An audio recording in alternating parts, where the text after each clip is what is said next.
पवित्र बाइबल का उत्पत्ति 8, जिसमें 1 से लेकर 22 वचन है। और परमेश्वर ने नूह की और जितने बनेले पशु और घरेलू पशु उसके संग जहाज में थे उन सभी की सुध ली।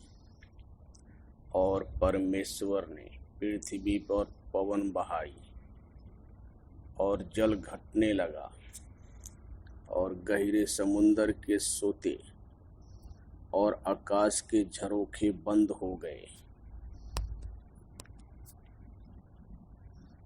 और उससे जो वर्षा होती थी सो भी थम गई। और 150 दिन के पश्चात जल पृथ्वी पर से लगातार घटने लगा। 7वें महीने के 17वें दिन को जहाज अरारात नाम पहाड़ पर टिक गया और जल 10वें महीने तक घटता चला गया। और 10वें महीने के पहले दिन को पहाड़ों की चोटियां दिखाई दी।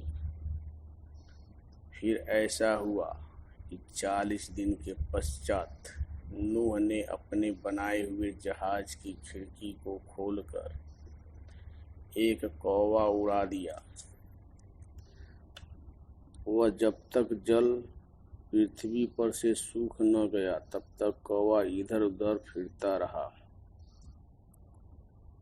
फिर उसने अपने पास के एक कबूतर को उड़ा दिया कि देखें कि जल भूमि से घट गया कि नहीं। जब कबूतर को अपने पैर के तले टेकने के लिए कोई आधार न मिला सो वह उसके पास जहाज में लौट आई, क्योंकि सारी पृथ्वी के ऊपर जल ही जल था। तब उसने हाथ बढ़ाकर उसे अपने पास जहाज में ले लिया। तब 7 दिन ठहर कर उसने उसी कबूतर को जहाज में से फिर उड़ा दिया।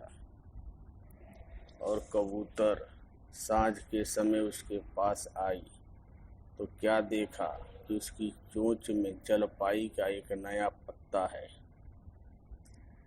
इससे नूह ने जान लिया कि जल पृथ्वी पर घट गया है। फिर उसने 7 दिन और ठहर कर उसी कबूतर को उड़ा दिया और वह उसके पास फिर कभी लौट कर न आई।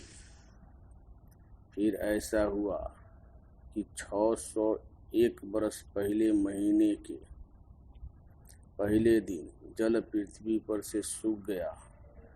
तब नूह ने जहाज की छत खोलकर क्या देखा कि धरती सूख गई है। और दूसरे महीने के 27वें दिन को पृथ्वी पूरी रीत से सूख गई। तब परमेश्वर ने नूह से कहा, तू अपने पुत्रों, पत्नी और बहुओं समेत जहाज में से निकल आ। क्या पक्षी, क्या पशु, क्या सब भाग के रेंगने वाले जंतु जो पृथ्वी पर रेंगते हैं, जितने शरीरधारी जीव जंतु तेरे संग हैं, उस सब को अपने साथ निकाल ले आ कि पृथ्वी पर उनसे बहुत बच्चे उत्पन्न हो और वे फूले फले और पृथ्वी पर फैल जाएं। तब नूह ने और उसके पुत्र और पत्नी और बहुएं निकल कर आई।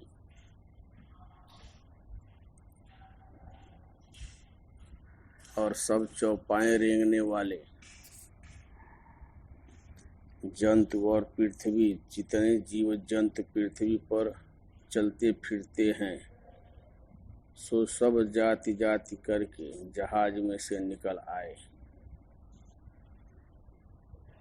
तब नूह ने यहोवा के लिए एक वेदी बनाई और सब शुद्ध पशुओं और सब शुद्ध पक्षियों के में से कुछ कुछ लेकर वेदी पर होम बलि चढ़ाया।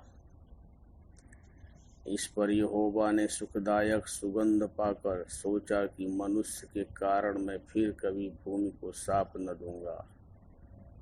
यद्यपि मनुष्य के मन में बचपन से जो कुछ उत्पन्न होता है सो बुरा ही होता है, तो भी जैसा मैंने सब जीवों को अब मारा है वैसा उनको फिर कभी न मारूंगा। अब से जब तक पृथ्वी बनी रहेगी तब तक बोने और काटने के समय, ठंड और तपन, धूप काल और शीतकाल, दिन और रात निरंतर होते चले जाएंगे।